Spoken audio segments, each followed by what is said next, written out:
They told me the night shift at the abandoned Metro North maintenance facility would be quiet work. Monitor the equipment, log the readings, make sure nobody breaks in.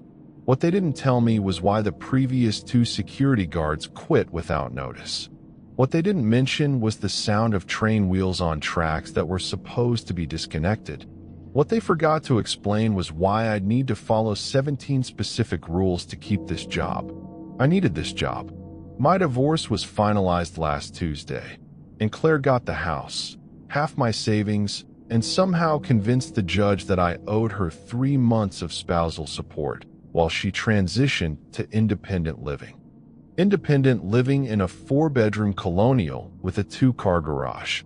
I was living in a studio apartment above a Chinese restaurant that smelled like grease and soy sauce 24 hours a day. The lawyer bills had cleaned out what Claire hadn't taken, and my credit cards were maxed. When Marcus Chin called about the maintenance facility position, I said yes before he finished explaining the pay scale. If you've ever taken a job out of desperation, you'll understand what came next.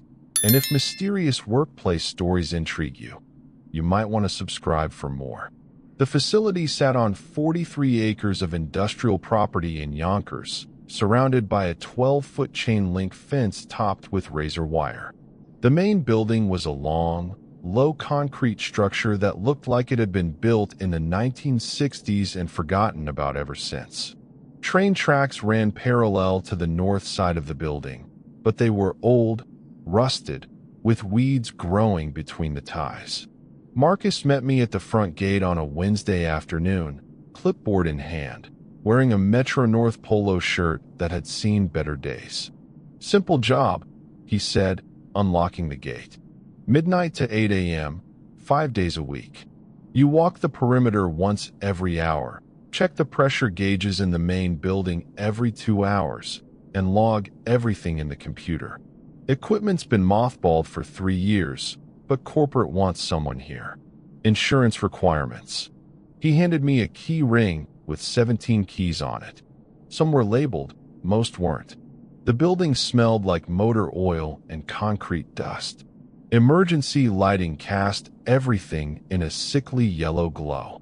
Marcus showed me the security office, which was really just a desk, a computer, and a coffee maker in a room with no windows. The pressure gauges were scattered throughout the facility, mostly in rooms filled with machinery that looked like it belonged in a museum. "One more thing," Marcus said as we finished the tour. He pulled a folded sheet of paper from his pocket. "These are the facility protocols. Corporate requirement. You need to sign off that you've read them." The paper was photocopied, slightly blurry, like it had been copied from a copy. At the top it said, "Maintenance Facility 7, Night Shift Protocols," in Times New Roman font. Below that were 17 numbered rules. Some made sense. Others didn't. Rule 1. Arrive at facility no earlier than 11:45 p.m., no later than 12:15 a.m. Rule 2. All exterior doors must remain locked during shift. Use interior routes for perimeter checks. Rule 3. Log all pressure readings in the computer terminal, not on paper forms. Rule 4. If you hear train sounds between 2 a.m. and 3 a.m., do not investigate. Continue normal duties. Rule 5. The blue door at the end of Hall C remains locked at all times. Do not attempt to open it.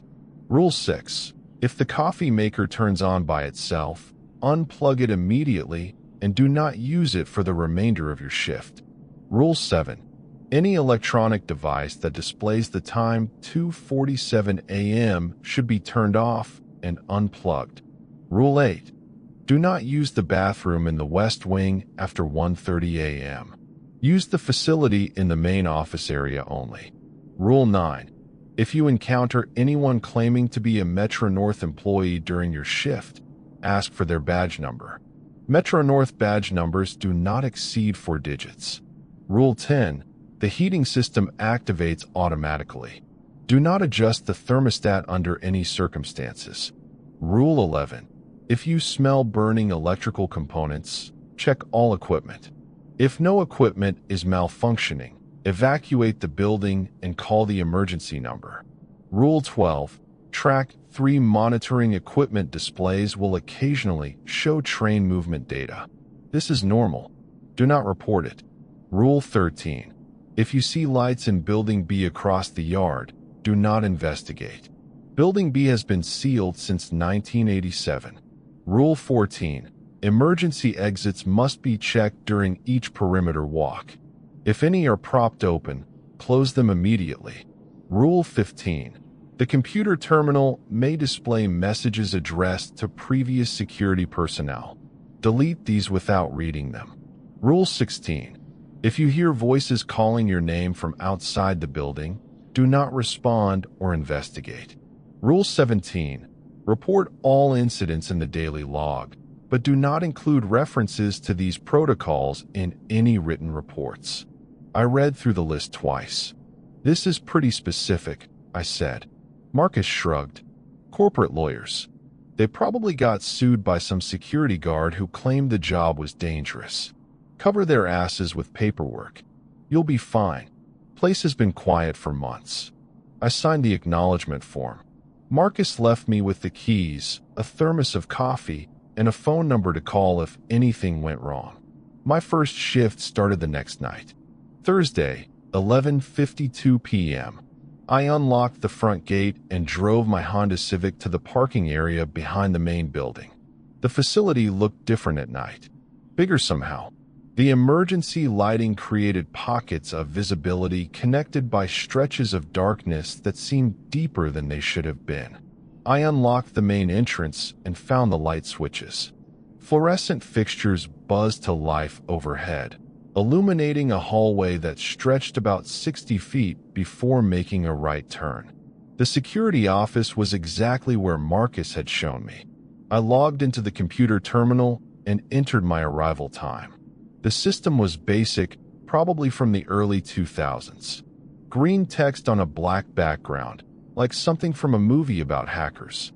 There were options for incident reports, equipment logs, and something called facility communications. I clicked on equipment logs and saw entries from the previous night shift guards going back about 6 months. Mostly routine pressure readings and perimeter checks. 12:15 a.m. Time for my first perimeter walk. I took the key ring and headed for the north exit.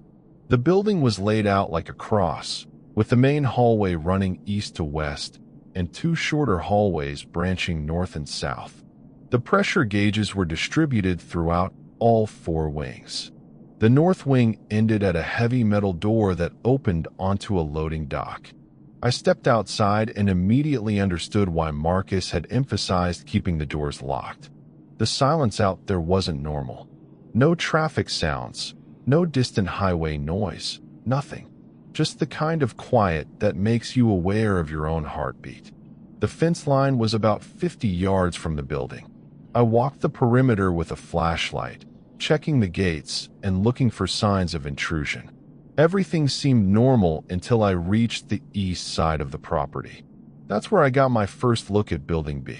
It was smaller than the main facility, maybe a third of the size, with no windows that I could see. The door was sealed with what looked like industrial caulk, and there were warning signs posted in multiple languages. Authorized personnel only. Hazardous materials. No entry without proper clearance. The signs were weathered but readable. The building had the look of something that had been abandoned quickly and never reopened. I finished the perimeter walk and went back inside to check the first round of pressure gauges. The machinery in the main building was mostly hydraulic equipment for train maintenance, along with some electrical systems that I didn't recognize. Everything seemed to be powered down, but the gauges still showed readings. Pressure levels, temperature readings, flow rates. I logged them all in the computer terminal. 1:45 a.m. I was reading a paperback novel I brought when I heard the first train sound. It was faint at first, just a rhythmic clicking that could have been anything. Then it got louder. Definitely the sound of wheels on rails, accompanied by the low rumble of a diesel engine. I checked my watch. 1:47 a.m. Rule 4 said not to investigate train sounds between 2 o'clock and 3 a.m., but this was earlier. I went to the north exit and opened the door. The sound was coming from the old tracks that ran along the north side of the building. I couldn't see anything in the darkness, but the sound was unmistakable. A train was moving along those tracks. Slow, maybe 20 miles per hour, heading east. I could hear the squeal of brakes as it passed the facility. Then the sound faded into the distance and disappeared. I went back to the security office and made a note in the incident log. Train activity on North Tracks, 1:47 to 1:52 a.m. Then I remembered Rule 17. Don't include references to the protocols in written reports. I deleted the entry and typed, unidentified noise from north side of property, approximately 1:50 a.m. No cause determined. Have you ever been in a situation where you knew something was wrong, but couldn't quite put your finger on what it was? I'd love to know what you think was happening on those tracks. 2:15 a.m. Time for the second pressure reading. I walked through the facility, checking gauges and noting readings. Everything was normal until I reached the west wing. That's where I found the blue door at the end of Hall C. Hall C was a narrow corridor lined with storage rooms and utility closets. The blue door was at the very end, painted a shade of blue that looked almost black under the fluorescent lights. There was no window, no sign, no indication of what might be behind it. Just a heavy steel door with a deadbolt lock and a keyhole that didn't match any of the keys on my ring. I tried the handle anyway. Locked solid. I was walking back toward the main hallway when I heard footsteps behind me. Not my footsteps. Someone else was walking down Hall C. I turned around, but the corridor was empty. The footsteps continued for maybe 10 seconds, then stopped. I walked back to the blue door and listened. Nothing. No sound from the other side. 2:30 a.m. I was back in the security office when the coffee maker turned on. I wasn't near it when it happened. I was sitting at the computer terminal, logging the pressure readings, when I heard the familiar gurgling sound of a coffee maker starting its cycle. The machine was plugged into an outlet about 6 feet from the desk. The power switch was in the on position, but I was certain I hadn't touched it. Rule 6 was clear: unplug it immediately. I got up, pulled the power cord from the wall, and made another incident log entry. Coffee maker malfunction, 2:31 a.m. Unit unplugged for remainder of shift. 2:45 a.m. My watch read 2:47 a.m. That didn't make sense. I checked my phone. 2:47 a.m. The computer terminal showed 2:47 a.m. Even the clock on the coffee maker, which should have been blank since I'd unplugged it, was displaying 2:47 a.m. in dim red digits. Rule 7 said to turn off and unplug any device showing that time. I'd already unplugged the coffee maker. My watch was battery powered, no way to unplug it. My phone went into my pocket, powered off. The computer terminal had to stay on for logging, but I made a note to avoid looking at the time display. I sat in that office for what felt like an hour, reading my book and trying not to think about clocks. When I finally checked my watch again, it was 4:15 a.m. Somehow I'd lost track of almost an hour and a half. 3:45 a.m. Third perimeter check. I grabbed the flashlight and headed for the south wing exit. The south side of the property was different from the north. More overgrown, with trees that came right up to the fence line. I was checking the gate when I saw the lights in Building B. 3 windows were illuminated on the side facing the main facility. Pale white light, like fluorescent fixtures. The windows looked small from my position, but they were definitely showing light from inside the building. Rule 13 said not to investigate, but it also said Building B had been sealed since 1987. Sealed buildings don't usually have working electrical systems. I finished the perimeter check and went back inside. The incident log entry was simple. Exterior lighting observed in secondary building, 3:52 a.m. No action taken.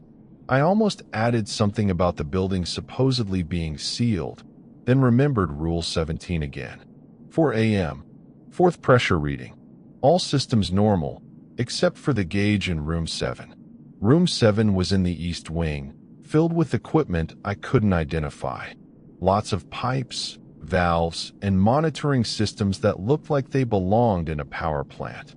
The pressure gauge that had been reading 47 psi all night was now showing 73 psi, a significant increase, but still within what appeared to be the normal range according to the color coding on the dial. I logged the new reading and made a note to watch that gauge during the next check. 4:30 a.m. I was back in the security office when I heard my name. David. Clear as day, coming from outside the building.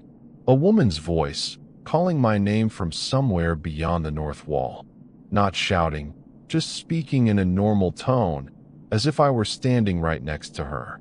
Rule 16 was explicit: don't respond or investigate. I sat at the desk and kept reading my book, but the voice came again 5 minutes later. David, we need to talk. This time it sounded like it was coming from the east side of the building. The same woman's voice, but from a different direction. I checked the computer terminal. No messages, no alerts, just the normal equipment monitoring interface. I made no incident log entry. Some rules, I was starting to understand, were about what not to document as much as what not to do. 5:15 a.m. Fifth perimeter check. Everything appeared normal until I reached the northwest corner of the property. There was someone standing at the fence. A woman in a Metro North uniform, holding a clipboard and looking at the main building. She was maybe 40 feet away, clearly visible in the beam of my flashlight. When the light hit her, she turned and waved. "Excuse me," she called out. "I'm here for the equipment inspection." I walked closer, but stayed about 20 feet from the fence. Rule 9 said to ask for badge numbers. "Can I see your badge number?" She held up an ID badge. Even from that distance, I could see it was a 5-digit number. 47891 or something similar. Metro North badge numbers don't exceed 4 digits. "I'm sorry," I said. "I can't let you in right now. You'll need to contact the site supervisor during business hours." The woman looked confused. "But I have an appointment. Emergency equipment inspection. Something about pressure irregularities." I thought about the gauge in Room 7 that had jumped from 47 to 73 psi. "I don't have any information about scheduled inspections. You'll need to come back during day shift hours." She stood there for a moment, looking at her clipboard. Then she nodded and walked away into the darkness beyond my flashlight beam. I never saw a vehicle, never heard an engine start. She just walked into the dark and disappeared. 6 a.m. Sixth pressure reading. The gauge in Room 7 was back to 47 psi. That bothered me more than anything else that had happened during the shift. Pressure systems don't just fluctuate by 26 psi for no reason, then return to baseline. Either there was a serious malfunction somewhere in the system, or someone had been operating equipment that was supposed to be mothballed. I spent an extra 20 minutes in Room 7, examining pipes and valves, looking for signs of recent activity. Everything appeared to be covered in the same layer of dust and neglect. 6:45 a.m. I was in the security office, preparing the final shift report, when the computer terminal displayed a message I wasn't supposed to read. The screen flickered, then showed a text message in the same green font as the rest of the system. "David, hope your first night went okay. The woman at the fence shows up about once a week. She's persistent but harmless. The pressure fluctuations in Room 7 are normal, just part of the system cycling. Don't worry about the time anomalies, you'll get used to them. The blue door leads to the old electrical room, but the lock has been broken for months. Jenny." Rule 15 said to delete messages addressed to previous personnel without reading them. I'd already read it, but I highlighted the text and hit delete. The message disappeared, replaced by the normal equipment monitoring display. 7:30 a.m. I completed my final perimeter check as the sun was coming up. Everything looked different in daylight. Smaller, more ordinary. The old train tracks were clearly abandoned, with rust and vegetation confirming they hadn't been used in years. Building B looked like exactly what it probably was, an old storage facility that had been sealed for safety reasons. The fence line revealed nothing unusual, just an industrial property that had seen better days. Marcus arrived at 8:05 a.m., carrying the same clipboard and wearing a different Metro North polo shirt. "How was your first night?" "Quiet," I said. "Few minor equipment readings, but everything seemed normal." He reviewed my incident log entries on the computer terminal. Good. No major issues. You're getting the hang of it." He printed out the log and locked it in a filing cabinet beside his desk. "Same time tomorrow night?" I nodded and collected my things. The drive home took 23 minutes through morning traffic that was just starting to build. I lived in a studio apartment on the 3rd floor of a building that had been converted from something else decades ago. The walls were thin, the heating was unreliable, and my neighbors included a woman who practiced violin at 7 in the morning and a man who seemed to have loud phone conversations at all hours. But it was what I could afford, and it was mine. I tried to sleep, but my mind kept circling back to the things that had happened during the night. The train sounds from abandoned tracks. The woman at the fence with the 5-digit badge number. The message from Jenny, whoever Jenny was. The pressure gauge that had fluctuated for no apparent reason. Individually, each incident could be explained away. Equipment malfunctions, acoustic tricks, someone playing pranks on the new guy. Together, they formed a pattern that didn't quite make sense. I woke up at 6 p.m. and made dinner from a can of soup and half a loaf of bread that was only slightly stale. The evening news was reporting on a Metro North service disruption somewhere in Connecticut, but nothing about maintenance activities in Yonkers. I checked my bank account online. The direct deposit from the security company had gone through. First paycheck in 6 weeks. It wasn't much, but it was enough to cover rent and groceries for another month. Friday night, 11:58 p.m. My second shift at the facility.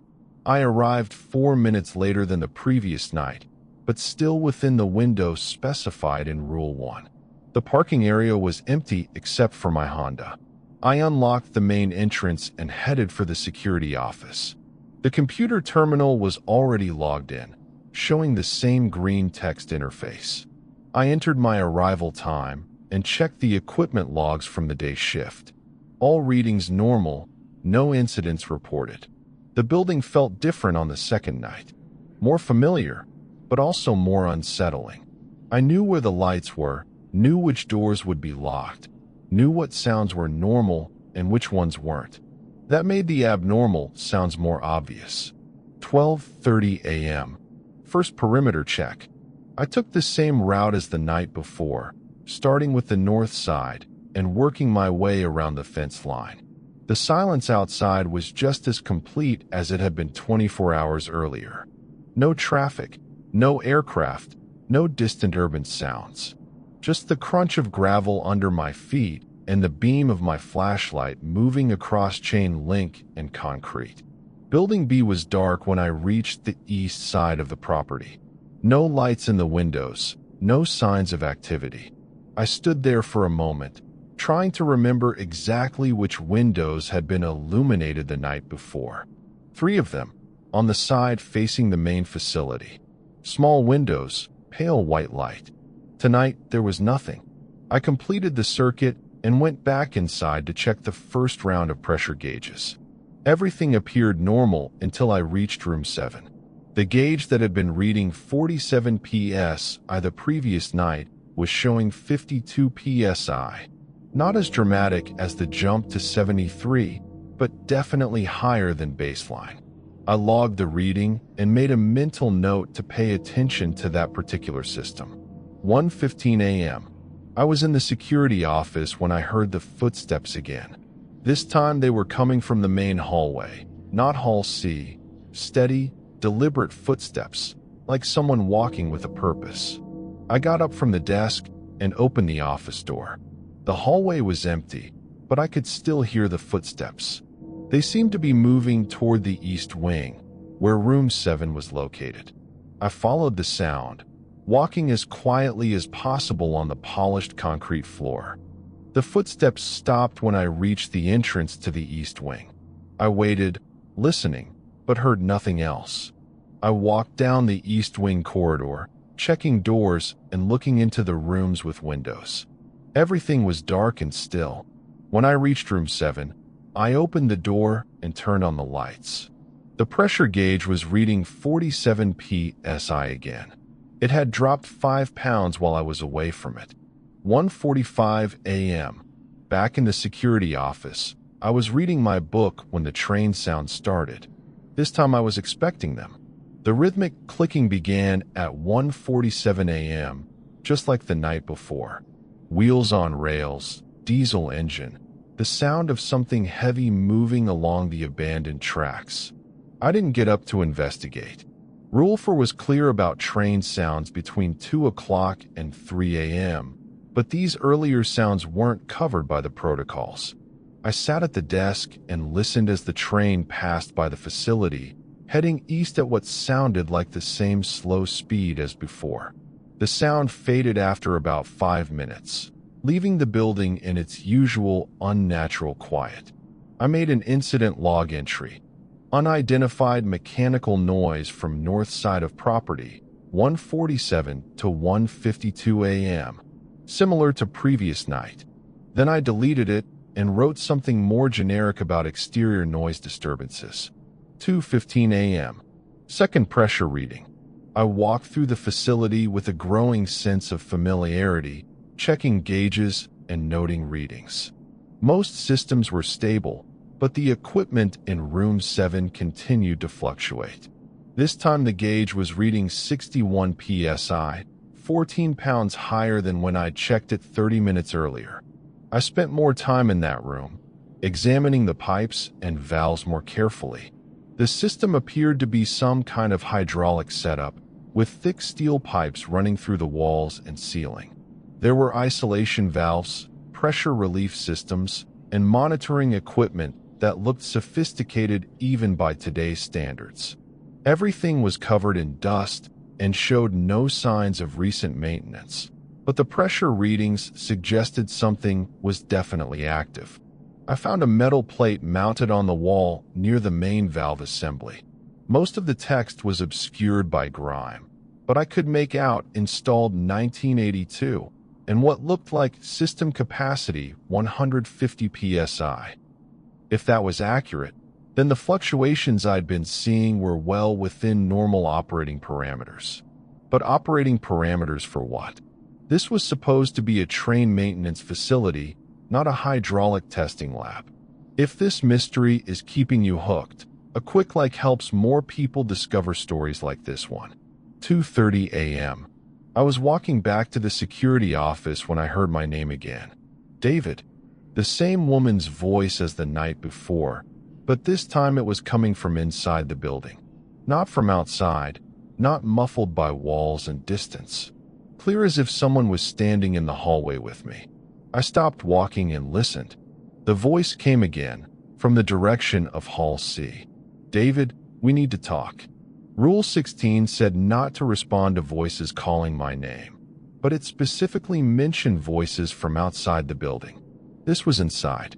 I walked toward Hall C, moving slowly and listening carefully. The corridor was empty, but I could hear something that might have been breathing coming from the direction of the blue door. I stood at the end of Hall C, maybe 10 feet from the blue door, and waited. The breathing sound continued for about 30 seconds, then stopped. I tried the door handle again. Still locked, same as the night before. But now I noticed something I'd missed during my first visit.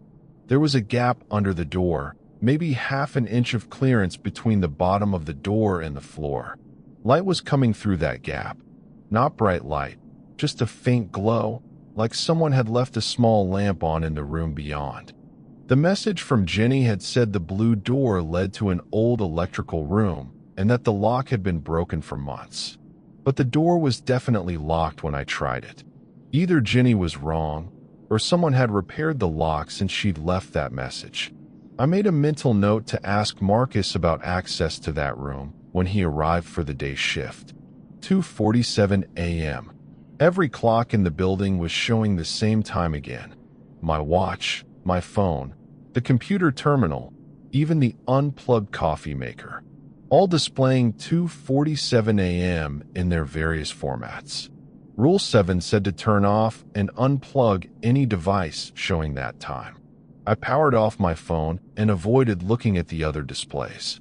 But I couldn't avoid noticing that time seemed to stretch during those moments when all the clocks synchronized. I sat in the security office for what felt like an hour, reading the same page of my book over and over, before finally checking my watch again. 4:22 a.m. Almost 2 hours had passed in what felt like much less time. This was the second night in a row that I'd lost track of significant amounts of time around 2:47 a.m. It wasn't falling asleep. I was conscious and alert throughout. It was more like time itself was behaving differently in this place, stretching and contracting in ways that didn't match normal experience. 3:30 a.m. Third perimeter check. I took a different route this time, starting with the south side and working counterclockwise around the fence. The night was cloudy, with no moon visible. My flashlight beam seemed weaker than usual, as if the darkness was somehow more resistant to illumination. I was checking the west gate when I saw the woman again. She was standing in the same spot as the night before, about 40 feet from the fence, holding her clipboard and looking at the main building. Same Metro North uniform, same posture, same general appearance. When my flashlight beam reached her, she turned and waved exactly as she had 24 hours earlier. "Excuse me," she called out. "I'm here for the equipment inspection." The conversation proceeded identically to the previous night. I asked for her badge number. She showed me the 5-digit ID. I told her to contact the site supervisor during business hours. She looked confused, consulted her clipboard, then nodded and walked away into the darkness. Same routine, same dialogue, same result. But this time I was ready for her departure. I kept my flashlight trained on the area where she'd been standing, trying to see which direction she went. The beam revealed nothing. No retreating figure, no vehicle, no indication of where she might have gone. It was as if she'd simply ceased to exist the moment she stepped out of the light. 4 a.m. Fourth pressure reading. The gauge in room 7 was back to 47 psi again. I was starting to see a pattern in the fluctuations. The pressure would be normal when I arrived for my shift, increased during the first few hours, peaked sometime around 2:30 or 3 a.m., then returned to baseline by the morning. It suggested some kind of automated cycle, but I couldn't find any timer systems or programmable controls in room 7. Just manual valves, analog gauges, and equipment that looked like it hadn't been touched in years. I spent more time examining the other rooms in the East Wing, looking for connections to the Room 7 system. Most of the machinery was clearly related to train maintenance, hydraulic lifts, air compressors, electrical systems for powering shop equipment. But Room 7 was different. The pipes were heavier, the pressure ratings were higher, and the whole setup looked more like something you'd find in an industrial facility than a railroad maintenance shop. 4:45 a.m.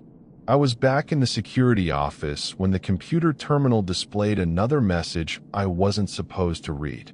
"David, you're probably wondering about Room 7. The pressure cycles are automated, part of a system test that runs every night. Don't worry about it. The woman at the fence is more complicated. She thinks she still works here. Sometimes it's better to just let people believe what they need to believe. The blue door has been locked since 1987. Nobody has a key anymore. Jenny." I deleted the message immediately this time, but not before reading it completely.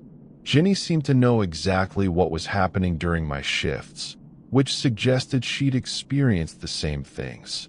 But according to Marcus, the previous security guards had quit without notice. If Ginny had quit, why was she still able to send messages through the facility computer system? 5:15 a.m. Fifth perimeter check. I was becoming more systematic about my route, timing each section and noting any changes from previous nights. The north side took 12 minutes to walk and inspect. The east side took 8 minutes. The south side took 10 minutes because of the overgrown areas that required more careful examination. The west side took 7 minutes and consistently produced the encounter with the woman at the fence. Tonight was different. When I reached the west side of the property, the area beyond the fence was empty. No woman in a Metro North uniform, no clipboard, no badge with a 5-digit number. Just darkness and the sound of wind in the trees. I stood there for several minutes, sweeping my flashlight beam across the area where she'd appeared on the previous 2 nights. Nothing. I was almost back to the main building when I realized what was wrong with this picture. There hadn't been any wind. The night was completely still, no movement in the trees, no sound of leaves or branches. But I definitely heard wind while I was at the west fence. Wind that seemed to be coming from a specific direction, as if something was moving through the air near the building. 6 a.m. Sixth pressure reading. All systems normal, including room 7. I was getting comfortable with the routine, but I was also starting to notice details that bothered me. The dust patterns on the equipment, for example. Everything in the facility was covered with a layer of dust that suggested years of neglect, but some surfaces were cleaner than others. Valve handles that should have been grimy were relatively clean. Gauge faces that should have been obscured were clear and readable. Floor areas around certain equipment were swept clean, while other areas showed accumulated debris. Someone was maintaining this equipment, despite the official story that everything had been mothballed. The pressure fluctuations in Room 7 weren't malfunctions. They were the result of active systems being operated by someone who knew what they were doing. But who? And why were they doing it during night shifts when the facility was supposed to be empty? 6:30 a.m. I was preparing my final shift report when I heard footsteps in Hall C again. This time I didn't hesitate. I left the security office and walked directly to Hall C, making no effort to move quietly. The footsteps continued as I approached, steady and deliberate, coming from the direction of the blue door. When I reached the end of the corridor, the footsteps stopped. The blue door was exactly as I'd left it. Locked, no signs of disturbance, light still visible through the gap at the bottom. But now I could hear something else. Not breathing this time, voices. Multiple voices, having what sounded like a conversation in low tones. I couldn't make out individual words, but the rhythm and cadence were clearly human speech. I knelt down and put my ear near the gap under the door. The voices became slightly clearer. 2 people, maybe 3, discussing something that involved numbers and technical terms. I caught fragments: pressure differential, cycle timing, safety margins. It sounded like a maintenance discussion, the kind of conversation you'd expect to hear between engineers or technicians. I stood up and knocked on the door. 3 sharp raps, loud enough to be heard clearly on the other side. The voices stopped immediately. I waited 30 seconds and knocked again. Nothing. No response, no acknowledgement, no sound at all from beyond the door. If you're wondering what's behind that door as much as I was, consider subscribing, because what I discovered next changed everything. 7 a.m. I was back in the security office, trying to decide what to put in the incident log, when the computer terminal displayed a different kind of message. This one wasn't addressed to me or signed by Ginny. It was a system message, displayed in red text instead of the usual green. Facility alert. Unauthorized personnel detected in Sector C. Security sweep initiated. All non-essential personnel evacuate immediately. This is not a drill. I stared at the message for several seconds, trying to understand what it meant. Sector C could be Hall C, where I'd just been listening at the blue door. Unauthorized personnel could mean me, since I wasn't supposed to be investigating areas that were off-limits. But who had initiated the security sweep? And evacuate to where? The message disappeared after about 15 seconds, replaced by the normal equipment monitoring display. No alarms sounded, no additional warnings appeared. The facility remained as quiet as it had been all night. But I had the distinct impression that I'd crossed some kind of line by listening at that door. 7:30 a.m. Final perimeter check. The sun was coming up, transforming the industrial landscape from mysterious to mundane. The old train tracks looked exactly like what they were, abandoned infrastructure that hadn't seen use in years. Building B looked like a sealed storage facility with no current purpose. The fence line revealed an ordinary industrial property that happened to be surrounded by more security than seemed necessary. But I was starting to understand that this place operated by different rules during night shifts. The daytime reality was probably accurate as far as it went. The facility had been mothballed, most of the equipment was non-functional, and the security job was routine monitoring of an empty building. The nighttime reality was something else entirely. Active systems, unauthorized personnel, and activities that weren't reflected in any official documentation.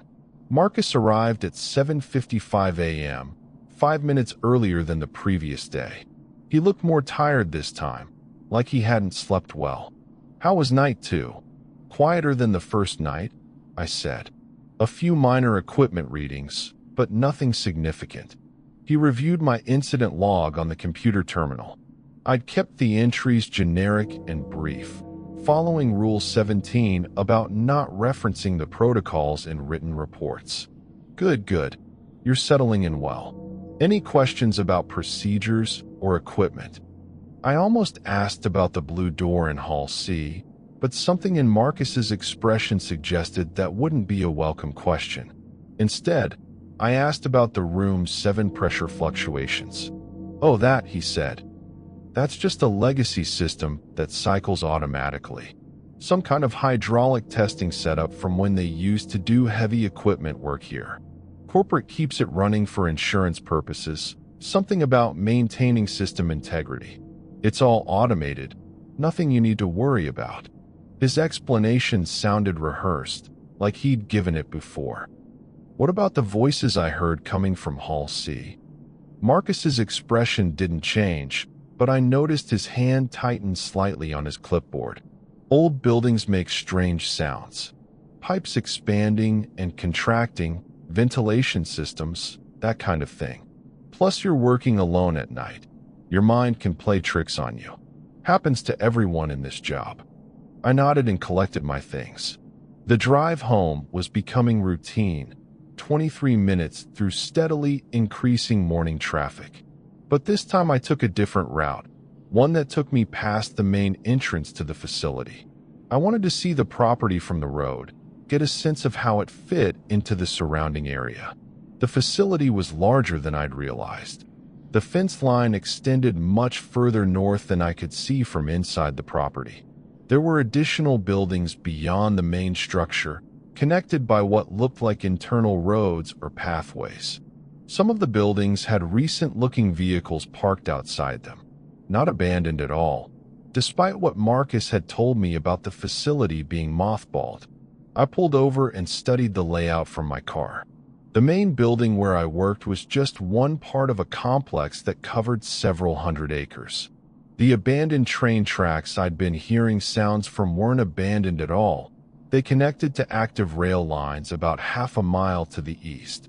Building B, which was supposed to have been sealed since 1987, had what looked like fresh tire tracks in the dirt road leading to it. This wasn't a mothballed facility being monitored for insurance purposes. This was an active operation with multiple buildings, regular traffic, and ongoing activities. My job wasn't security monitoring. It was keeping unauthorized people away from something they didn't want discovered. The question was what they were doing here and why they needed someone like me to serve as an unwitting lookout. Saturday night, 11:47 p.m. Third shift at the facility. I arrived 13 minutes early this time, wanting to observe the property before officially starting my rounds. I parked in the usual spot behind the main building and sat in my car for several minutes, watching and listening. The silence was the same as always, too complete, too artificial for an urban area. But now I was paying attention to different things. The electrical systems, for example. The building was supposed to be minimally powered, just enough juice for emergency lighting and basic security systems. But I could see multiple windows with interior lighting, ventilation systems that appeared to be running, and what looked like active computer terminals in several rooms. This wasn't a mothballed facility running on minimal power. This was a fully operational building with someone trying to make it look abandoned. I unlocked the main entrance and went to the security office. The computer terminal was logged in as usual, but tonight I paid closer attention to the system messages and status displays. Most of what I saw looked like standard facility monitoring, temperature readings, power consumption, equipment status. But there were also data streams I hadn't noticed before. Network traffic indicators, communication logs, and what appeared to be personnel scheduling information. 12:15 a.m. I started my first perimeter check with a new understanding of what I was really doing. I wasn't just checking for intruders. I was maintaining a cover story that allowed the real operations to continue without interference. My presence and my incident logs provided documentation that the facility was being properly monitored, which satisfied whatever regulatory or insurance requirements they had to meet. But my job also kept genuine intruders away from activities that couldn't afford to be discovered by outsiders. The woman at the west fence wasn't a confused former employee. She was someone trying to gain access to the facility who appeared on a regular schedule. My role was to turn her away without escalating the situation or creating a written record that might draw attention from the authorities. The 5-digit badge number wasn't a mistake. It was a test to see if I knew the protocols well enough to identify unauthorized personnel. Building B showed lights in 3 windows again tonight. But instead of avoiding the area as Rule 13 specified, I walked closer to the fence line and observed more carefully. The lights weren't random illumination, they were following a pattern. Window 1 would be lit for about 5 minutes. Then window 2 would light up while window 1 went dark. After another 5 minutes, window 3 would illuminate while window 2 went dark. It was a sequence, like someone was moving through the building in a systematic way. I completed the perimeter check and returned to the main building for the first pressure reading. This time, I brought a small notebook and pen, documenting the exact readings from each gauge along with the time of observation. If there was a pattern to the fluctuations, I wanted to understand it. Room 7 was reading 53 psi at 12:45 a.m., higher than the baseline 47, but not as high as it would get later in the night. I spent extra time in that room, examining the pipe layouts and valve configurations more systematically. The system was definitely more complex than Marcus had suggested. There were multiple pressure zones, automated controls that weren't immediately obvious, and monitoring equipment that was clearly active despite its dusty appearance. One detail I'd missed before. There was a second pressure gauge in room 7, mounted lower on the wall and partially obscured by a utility cart. This gauge was reading 12 psi, much lower than the main gauge. It was connected to a different set of pipes that ran through the wall toward the south side of the building. 2 different hydraulic systems in the same room, operating at different pressures and apparently serving different purposes. 1:30 a.m. I was back in the security office when I heard the train sounds begin. Tonight I was ready for them. I had my notebook out and my watch synchronized with the computer terminal clock. The sound started at exactly 1:47 a.m., same as the previous 2 nights.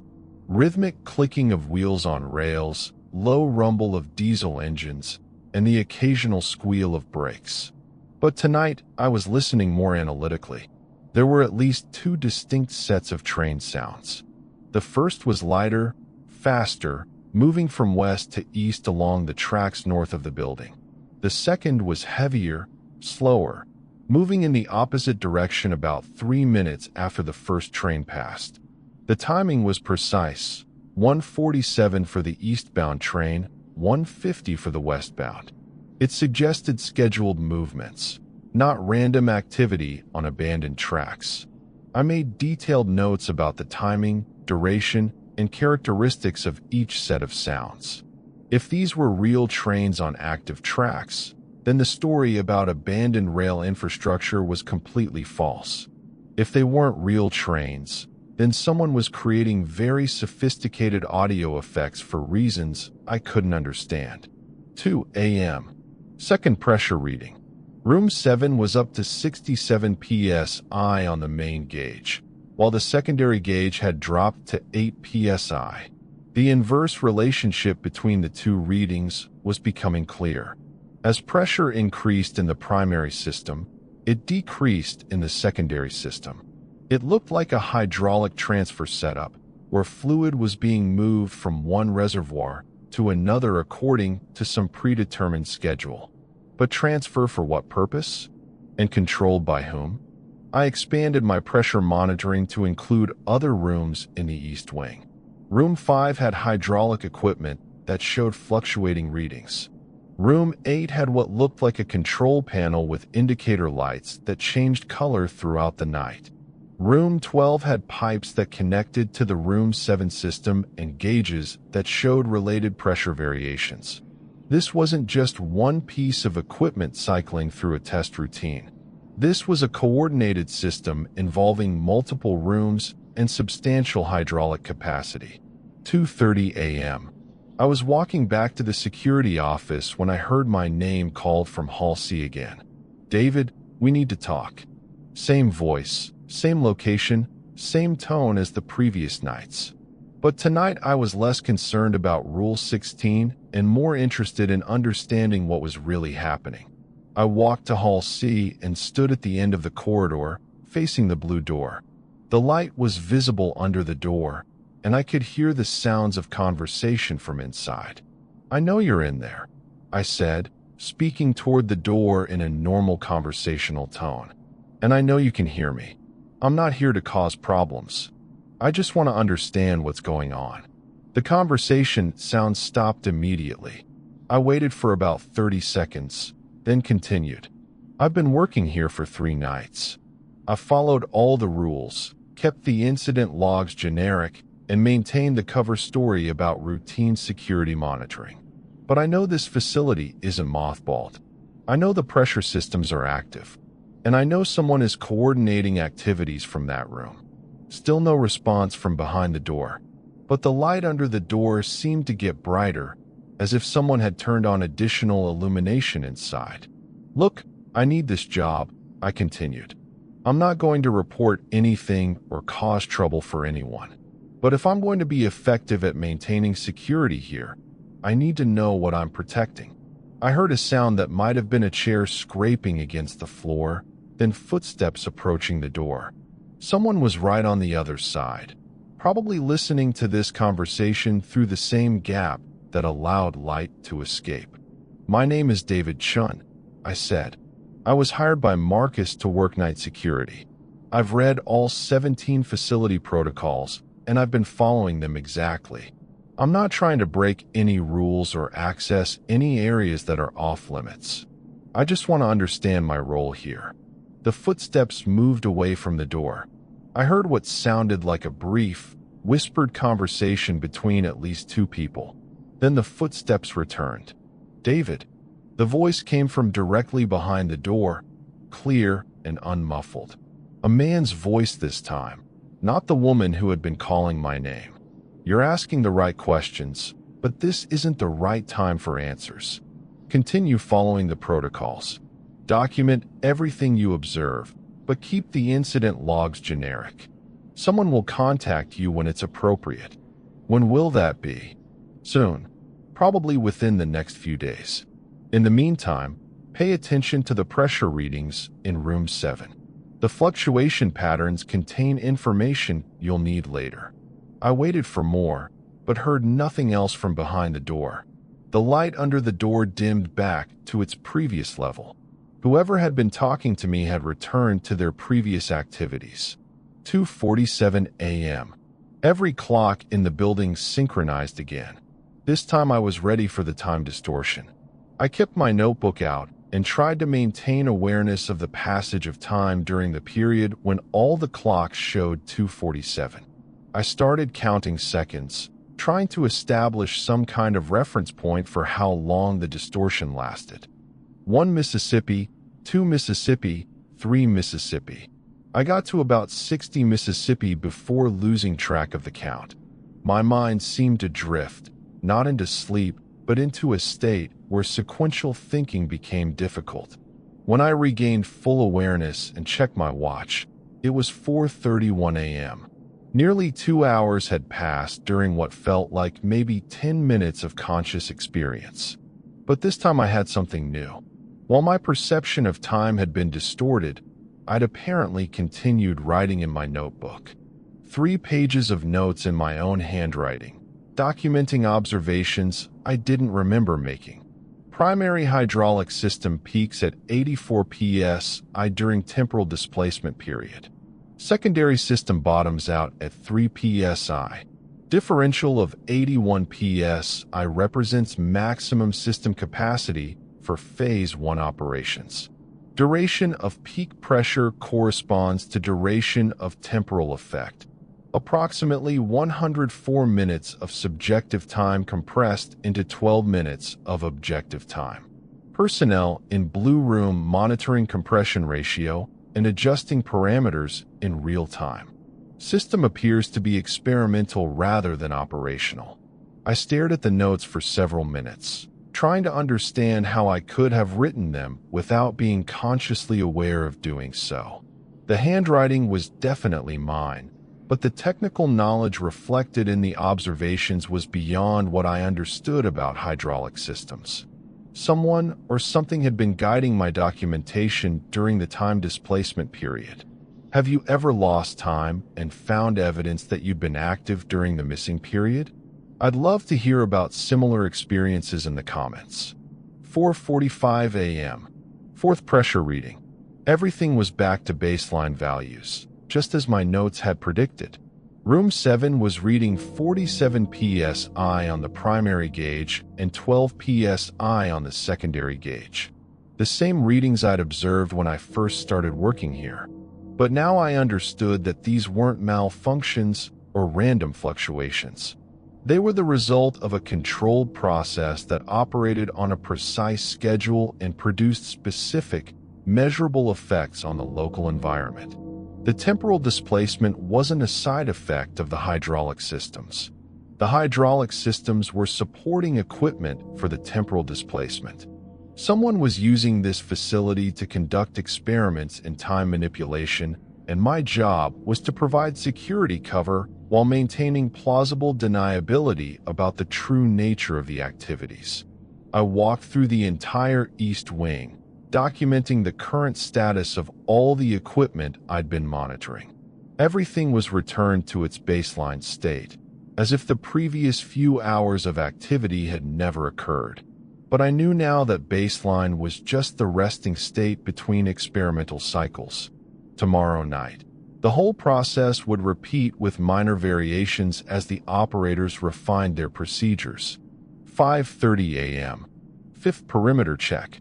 I approached this differently now, understanding that I was walking a security perimeter around an active research facility rather than checking the fence line of an abandoned property.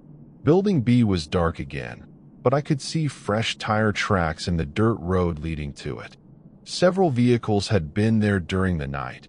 probably during the time displacement period when my perception was compromised. The personnel I'd heard in the Blue Room had to come from somewhere and return somewhere. Building B was probably their staging area. The woman at the west fence didn't appear tonight. But I noticed something I'd missed before. There was a small access road that approached the fence line from the west, hidden by trees and overgrowth. Someone could drive to within about 100 yards of the fence without being visible from the main building. The woman hadn't been walking out of nowhere. She'd been driving to a concealed parking area and approaching on foot. 6:15 a.m. I was back in the security office when the computer terminal displayed a message that was clearly intended for me to read. David, you've been asking good questions and making excellent observations. The notebook entries you made during the displacement period show that you're more compatible with the temporal field than most people. This is unusual and potentially valuable. Please continue your current duties for the remainder of the week. On Friday night, someone will meet with you to discuss an expanded role in this project. Dr. Williams. I read the message twice before deleting it. Dr. Williams was the first name I'd seen attached to these communications, other than Jenny. It suggested a more formal organizational structure than I'd been assuming. This wasn't just a group of rogue employees conducting unauthorized experiments. This was a project with leadership, procedures, and apparently some kind of selection process for personnel. The reference to my compatibility with the temporal field was particularly interesting. I'd been experiencing the time displacement as something happening to me, but according to Dr. Williams, I was actually interacting with it in a way that most people couldn't. The notebook entries I'd made during the displacement period weren't the result of external guidance. They were the result of my own enhanced perceptions during the temporal compression. 7 a.m. Final pressure reading and shift report preparation.